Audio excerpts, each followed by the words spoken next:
꽃과 식물로 쓰는 출애굽 이야기 한국성경식물원 원장 박경선 장로와 함께합니다. 장로님 나와 계십니다. 어서 오십시오. 네, 안녕하십니까. 네. 네, 매주 한 가지씩 성경에 나오는 식물을 만나보고 있는데요. 네. 오늘은 종려나무에 대해서 알아보려고 합니다. 네. 네, 원장님, 종려나무가 맞나요? 아니면 대추 야자나무가 맞나요? 네, 대추야자나무가 맞고요. 네. 성경에는 그 종려나무를 비롯하여 많은 식물들이 오역이 되어 있습니다. 몇 가지만 잠시 말씀을 드리자면은 우리들이 너무나 잘 알고 있는 예수님께서 기도하러 가셨던 감람산 있지 않습니까? 네. 예. 이건 올리브산을 잘못 번역한 것이고요.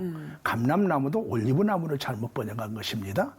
그에 우리가 그 아론의 쌍난지팡이에 살구가 꽃이 피고 열매를 맺혔다 할 때 그 아론의 쌍난지팡이도 살구나무가 아니고 사케드라고 하는 아몬드 나무입니다. 예. 그리고 그 신약에서 이제 사케가 올라갔던 나무가 옛날에 뽕나무라 이게 딱 돌무화과 나무로 바뀌었는데요. 네. 구약의 아모스 선지서에서는 아모스가 말할 때 나는 목자요 뽕나무를 배양하는 자라고 했을 때 네. 그 뽕나무가 돌무화과 나무인데 그건 아직도 바뀌어지지 않고 있어요. 예. 압살롬이 이렇게 그 도망가다가 머리카락이 그 나무에 걸렸던 그 나무를 상수리 나무라고 성경 그렇게 기록했는데요. 네. 이건 테레빈 나무라고 하는 이쪽 우리나라나 아시아나 이런 동남아 쪽에서 살지 않는 나무들이고 네. 이렇게 오역되어 있는 식물들이 성경에는 참 많이 있고요. 예. 바로 그 대표적인 게 오늘 말씀드리는 종려나무. 이것은 성경에 종려나무가 약 한 32회 정도 나타나거든요. 네. 이건 전부 다 대추야자나무로 고쳐져야 됩니다. 네, 앞서서 쭉 나열해 주셨듯이 많은 식물들이 잘못 번역이 돼 있잖아요. 그 이유도 궁금하거든요. 우리 한글 성경이 네. 중국어 번역 성경을 따르다 보니까 아마 그렇게 된 걸로 저는 그렇게 알고 있고 많은 학자들도 그렇게 추정하고 있고요. 중국어 성경이 아열대 식물인 그 성지에서 자라는 식물들을 이렇게 겨울이 추운 중국에서는 자랄 수 없는데 그러다 보니까 자기 나라에 없는 식물들을 그냥 자기 나라에 있는 식물로 대체해버린 것이죠. 그러다 보니까 이렇게 수많은 오역이 있고 그 오역된 식물을 우리 한글 성경은 그대로 차용해서 쓰다가 보니까 덩달아 오역이 된 것입니다. 네. 그럼 성경 속에 식물 이름이 잘못 번역되어 있는데 이런 게 어떤 문제점을 야기하나요? 뭐 어떤 분들은 그래요. 뭐 종려나무는 어떻습니까? 네. 대추야자나무는 뭐 어떻습니까? 뭐 거기서 거기 아니겠습니까? 라고 이제 말하는 분들도 있습니다. 네. 그것은 그 성경의 식물에 대해서 이해를 못 하시니까 이제 그렇게 말씀하시는 것이고요. 성경에 나타나는 그 약 한 120여 가지의 그 식물들이 있는데 네. 그 120여 가지의 식물 속에는 성경 속의 사건들과 반드시 연결돼서 나타나거든요. 그래 되면 그 식물 속에는 그 성경 속의 사건들을 좀 더 깊이 들여다볼 수 있는 그런 메시지가 녹아 있습니다. 네. 그렇기 때문에 성경 속에 나오는 식물들은 성경시대의 그 성경의 땅에서 자라야 되고요. 네. 성경시대 사람들이 이름하여 불렀던 그 명칭이어야 된다는 것이죠. 예. 왜? 그렇지 않고 아무 식물로 대체돼 버린다면 예를 들어서 대추나무가 종려나무로 대체돼 버린다면 네. 거기에는 아무런 메시지가 없다라는 것이죠. 예. 그럴 때는 반드시 성경의 식물은 성경 속의 식물로 대체되지 않고 그대로 오리지널로 번역돼야 된다. 이렇게 말씀드릴 수가 있습니다. 네, 계속해서 재차 강조를 해주셔서 정말 정확히 알게 된 게 종려나무가 아니라 대추 야자나무다. 이제 정확히 알겠는데요. 이 대추 야자나무 속에는 또 어떤 메시지가 들어있을지도 궁금한데요.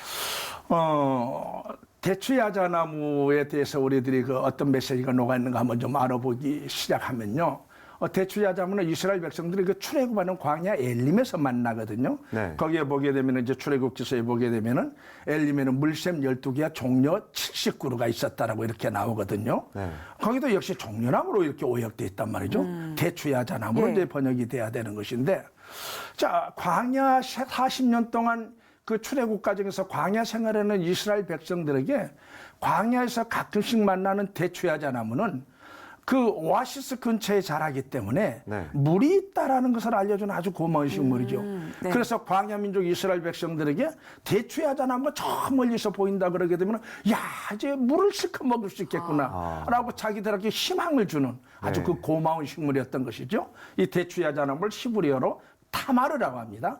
성경의 그 여인들의 그 이름들이 이제 여기에서 이제 차용해서 빌려갔는데 그 유다의 며느리 다말, 다시의 딸 다말, 압살롬의 딸 다말 이 사람들이 전부 이 타마르, 타마르를 타마르라고 우리식으로 번역해버려서 그런데 바로 타마르라는 뜻입니다. 네. 네, 원장님 그러면 그 대추 야자나무의 생태적 특징이 있다면 또 어떤 게 있을까요? 대추야자나무는 BC 3700년경서부터 중동 지역에서 이렇게 재배됐던 걸로 문헌에 기록돼 있거든요. 네. 이 대추야자나무는 성지 이스라엘에서 심은 지 5년 정도 되게 되면 열매를 맺기 시작합니다. 네. 그 열매가 우리나라 대추 같다고 해서 대추를 닮았다 해서 우리나라 말로는 대추야자 이렇게 번역을 했던 것이고요.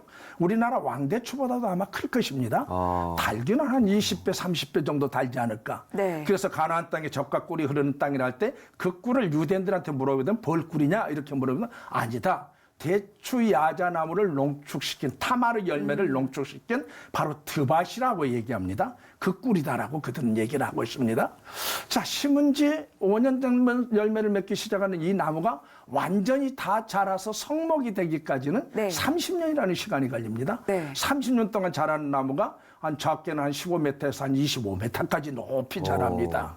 그렇게 다 자란 나무가 100년 동안 더 살면서 열매를 맺기 시작하는 예. 아주 그 장수하는 식물 중에 하나거든요. 이 식물이 이 대추야자나무 타마르가 100년 이상 동안 열매를 맺는데 그 열매 한 송이의 무게가 적게는 한 15kg에서 한 20kg 이상씩 나가고 뭐 많게는 한 25kg 정도 나가는 성경시대 때 그 열매 한 송이 가지고 5식구가 일주일 정도는 먹고 남을 정도의 네. 식량으로도 대체되기도 했다고 그래요. 예. 이렇게 장수했던 식물이 이제 수명을 다해서 쇠약해서 이제 죽게 되는 것이죠. 한 가지 재밌는 사실은 이 나무가 죽게 되면 이 나무를 처리하는 방법이 좀 특이했어요. 네.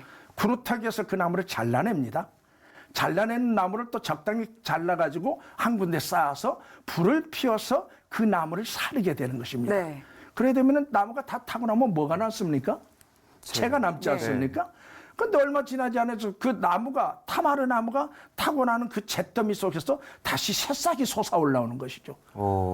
죽었던 나무, 불에 태워졌던 나무가 다시 살아나는 나무인 것이죠. 그래서 그대로부터 이 타마르는 유대인들에게 죽지 않는 나무, 부활과 승리를 상징하는 나무가 됐던 것이죠.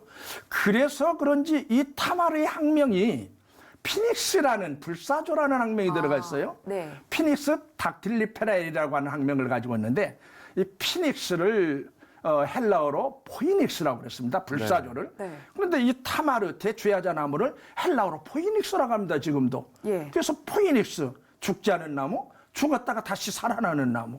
그래서 유대인들이 이 나무를 자기들 나라의 그 어떤 민족주의를 대표하는 나무로 부활과 승리를 상징하는 죽지 않은 유대인을 상징하는 나무로 그들의 머릿속에 그렇게 새겨넣게 됐던 것이죠. 네, 말씀을 듣다 보니까 또 궁금해지는 게 예수님이 나귀를 타시고 예루살렘에 입성할 때 사람들이 들고 흔든 그 대추 야자나무까지의 그 의미도 좀 궁금한데. 예. 예수께서 예. 벳박에서 나귀를 타고 예루살렘으로 가시지 않습니까? 네. 그때 이제 사람들이 이제 그 타마르 이 포이닉스 나뭇가지를 들고 손에 들고 길에 깔고 흔들면서 앞서거니 뒤서거니 예. 하면서 이렇게 예수님을 호산나 찬송하리라도 그러면서 이제 환영하는 이제 그 장면들을 우리는 누구나 다 알 것입니다. 네. 예수님께서 그렇게 예루살렘으로 입성하시는 그 당시에는 로마가 헤롯 가문을 앞세워서 이스라엘을 억압 통치하고 있을 때란 말이죠. 네. 그러다 보니까 주권이 말살당했어요. 민족주의가 말살당한 그 상태, 유대인들의 그 상태는 어떤 상태였냐 하게 되면은 그 타마르, 아까 얘기했던 포이닉스, 피닉스, 죽지 않는 나무, 대추야자 나무가 100년 동안 수명을 다하고 살다가 쇠약해서 죽어가는 아마 그런 상태가 유대인들의 그 상태였을 거예요. 그 타마르가 죽어가기 일보 직전인 그런 상태, 민족주의가 말살당하는 그런 그 유대인들의 그런 상태를 자기들 스스로 알기 때문에 그들은 그 죽었던 그 불에 태워졌던 잿더미 속에서 다시 새싹이 솟아나는 타마르 같은 어떤 그런 그 민족주의적인 어떤 염원을 품고 우리가 로마에 앞서서서 말살당한 우리의 민족주의가 부활하기를 꿈꾸는 아마 그런 마음을 가지고 그들은 기도하고 있었을 거예요.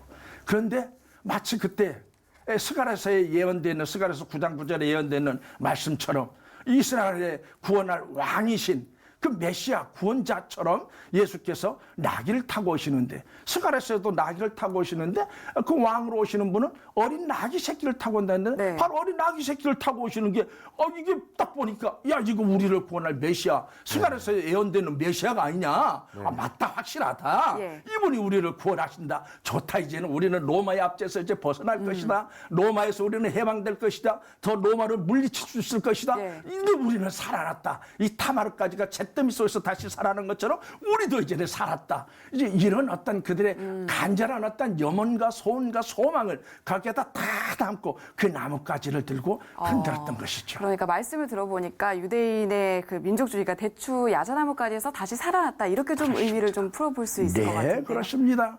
그래서 그들의 죽었던 민족주의가 그 대추 야자나무까지에 모여서 로마의 앞조석에 꼼짝 못하고 있던 그들이 거기에다 그들의 그 소원을 담고 그 대추 야자나무까지 들고 흔들었던 것이죠. 거기는 예. 대추 야자나무까지가 아니면 안 되는 거예요. 종려나무까지를 흔들게 되면 아무 메시지가 없는 네. 거예요. 대추 야자나무까지 담아려야 되는 것이죠. 그래야 그것이 이야기가 되고 그 이야기를 성립될 수가 있기 때문에 바로 그것입니다.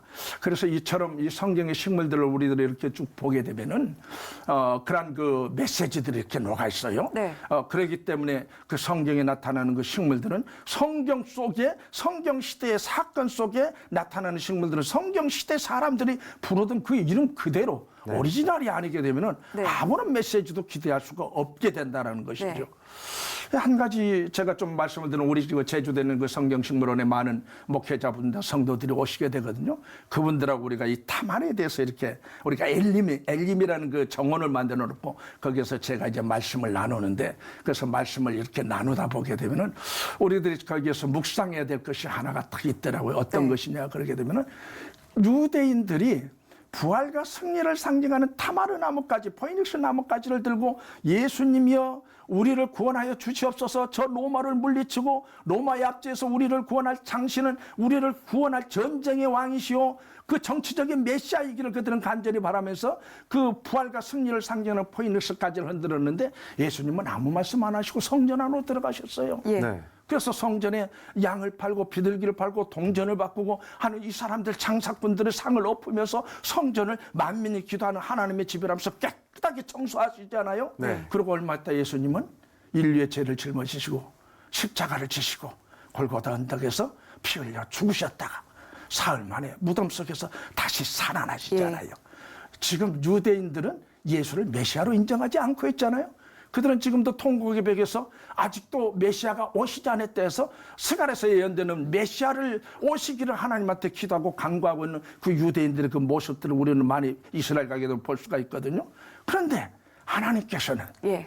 예수를 메시아로 인정하지 않고 있는 그 유대인들에게 부활과 승리를 상징하는 포이닉스까지를 들고 흔들게 하심으로 인해서 결국에는 예수의 부활과 승리를, 예수를 메시아로 인정하지 않고 구원자로 인정하지 않은 유대인들을 통해서 확신시키고 확정시키는 하나님의 그 높으신 생각을 우리들은 거기서 살펴볼 수가 있게 되는 것입니다. 네, 오늘 성경 속 식물에서 전해지는 메시지 대추 야자나무에 대해서 정확히 좀 짚어봤습니다. 한국성경식물원 원장 박경선 장로와 함께했습니다. 말씀 잘 들었습니다. 고맙습니다.